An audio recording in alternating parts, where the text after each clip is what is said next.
बीडमध्ये 10वीच्या परीक्षा सुरू होण्यापूर्वी शिक्षण विभागाचा सावळा गोंधळ पाहायला मिळाला। बीड तालुक्यातल्या कुर्ला इथं 10वीचं परीक्षा केंद्र आहे। मात्र या केंद्रावरती परीक्षार्थी विद्यार्थ्यांना पेपर सोडवण्यासाठी चक्क मंडपाची व्यवस्था करण्यात आली। विद्यार्थी संख्या वाढल्याचं कारण देत हा मंडप उभारण्यात आला असून इथेच विद्यार्थ्यांना परीक्षा द्यावी लागते। शिवाय तापमान वाढत असल्याने उकाड्याचा त्रास देखील विद्यार्थ्यांना सहन करावा लागतोय।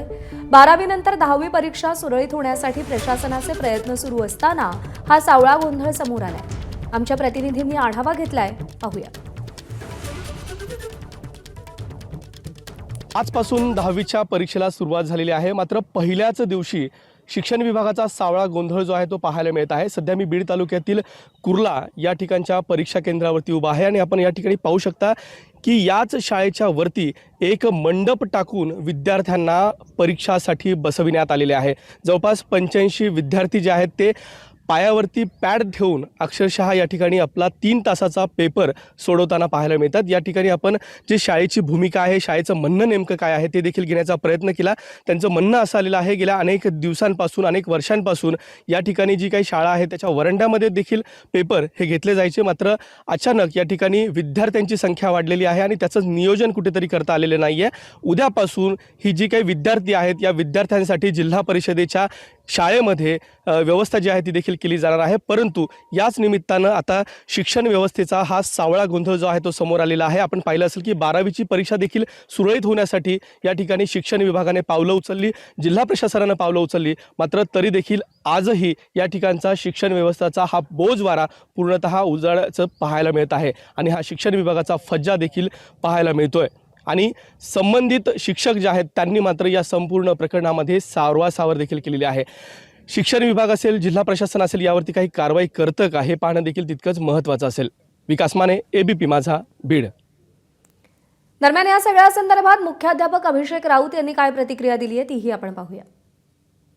थोडी विद्यार्थी संख्या जास्त असल्यामुळे आम्हाला नाविलाजानं मंडप टाकावे लागले आणि विद्यार्थ्यांना ऊन लागणार नाही याची सुद्धा आम्ही त्या मंडप टाकताना काळजी घेतलेली आहे। यापुढे सांगतो, माझा उद्याचा जो पेपर आहे तो पेपर मी जिल्हा परिषदेचे जे वर्ग आहेत कुर्ल्यातले ते त्यांना सांगितलं आहे, त्या मुख्याध्यापकाची परवानगी घेतलेली आहे आणि पुढचे जे परीक्षा आहेत, जे वाढीव वर्ग आहेत वरचे माझे, ते सर्व मी आता जिल्हा परिषदला शिफ्ट करणार आहे, तिथं ती परीक्षा घेणार आहे। अगोदर आमचे जे वरांडा आहे त्या वरांड्यामध्ये आम्ही पडदे टाकायचो आणि त्या स्वरूपामध्ये वर्ग घ्यायचो।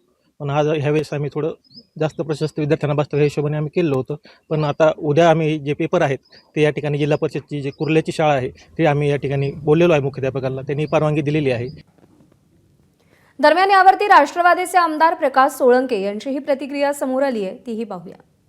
कुर्ला येथील 10वीच्या परीक्षेसाठी ओपन मंडप घालून परीक्षा घेण्यात येते याच्यासारखा दुर्दैवी प्रकार कुठं नाही आहे। विद्यार्थी वर्षभर परिश्रम करत असतात। 10वीचा निकाल त्यांच्या दृष्टीने अतिशय महत्त्वाचा असतो आणि अशा वेळेला उन्हाळ्याच्या दिवसामध्ये ओपन मंडपामध्ये परीक्षा घ्याव्या लागतात। खरोखरच या प्रशासनाने याची गांभीर्यानं दखल घेऊन पक्क्या इमारतीमध्ये हे परीक्षा केंद्र त्वरित हलवण्याच्या बाबतीत कारवाई करणं गरजेचं आहे। ABP माझा, उघडा डोळे बघा नीट।